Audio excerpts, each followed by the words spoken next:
बच्चों, आज हम पढ़ेंगे पाठ 10 होनहार सोनाली। यहाँ पर एक लड़की है सोनाली जो बहुत होनहार है, बहुत अच्छी है पढ़ने में। चलिए उसके माध्यम से एक कहानी पढ़ते हैं। सोनाली अपने विद्यालय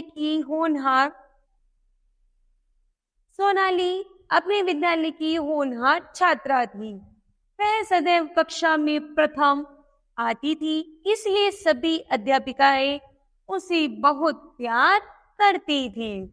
इसकी एक ही बुरी आदत थी कि विद्यालय से आते ही वह अपनी चीजें, किताबें, बस्ता आदि कभी भी ढंग से नहीं रखती थी। कहीं पर बस्ता फेंकती थी, कहीं पर कपड़े तो कहीं पर जूते फेंकती। उसकी मम्मी रोज उसे प्यार से समझाती थी कि अपनी चीजें व्यवस्थित ढंग से रखनी चाहिए, पर वह अनसुना कर देती थी। सोनाली पढ़ने में तो बहुत अच्छी थी, लेकिन अपने सामान को व्यवस्थित ढंग से नहीं रखती थी। अब उसकी माता जी जैसे उसे कहती थी, तब भी वह उनकी बात को अनसुना कर देती थी। कुछ दिन बाद सोनाली की वार्षिक परीक्षाएं शुरू हो गई। वह पूरे मन से पढ़ाई करने लगी। अगले दिन सोनाली की गणित की परीक्षा थी। वह अपनी गणित की पुस्तक ढूंढने लगी, पर उसे कहीं नहीं मिली। वह अपनी मम्मी से बोली, मम्मी, मेरी गणित की पुस्तक नहीं मिल रही है। कल रात को मैंने यहीं पर रखी थी। यह कहते हुए उसने पूरे कमरे का सामान बिखेर दिया। वह बहुत डरी हुई थी कि पुस्तक नहीं होने पर वह क्या करेगी। कमरे का बिखरा सामान देखकर मम्मी को बहुत क्रोध आया।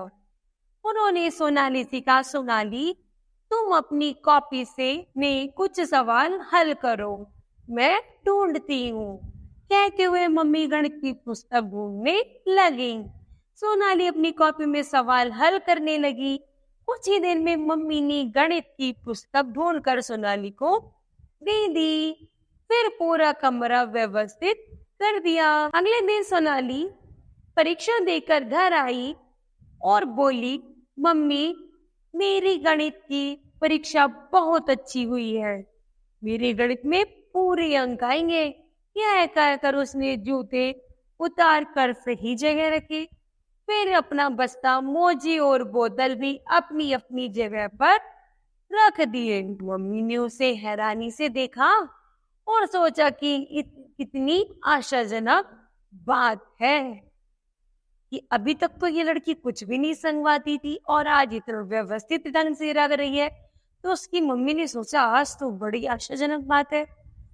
कुछ ही देर में सोनाली कपड़े बदल कर आई और बोली, मम्मी, मम्मी, यदि कल मेरी गणित की पुस्तक नहीं मिलती तो क्या होता?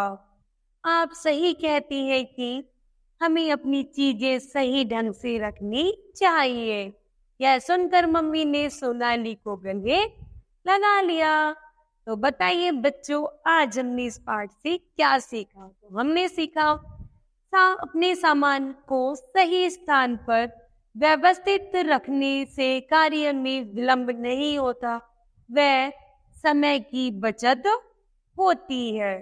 अर्थात बच्चों, यदि हम अपने सामान को, अपने जूतों को, बैग को, अपनी बोतल को, लंच बॉक्स को, किताबों, कॉपी, सभी को व्यवस्थित ढंग से रखेंगे तो हम सोचेंगे कि हमें देर हो जाएगी। नहीं, हमें देर नहीं होती, बल्कि हमारे लिए समय की बचत हो जाती है कि अब तो हमें कुछ ही सेकंड ही सामान को व्यवस्थित रखने में, और यदि यह सामान हमें जरूरत पड़ने की नहीं मिला तो हमें कई घंटे लगेंगे इसी को ढूंढने में। तो बच्चों, हमें अपने सामान को सही व्यवस्थित ढंग से रखना चाहिए, जिससे हम जीवन में कभी भी पीछे ना रह सकें। धन्यवाद।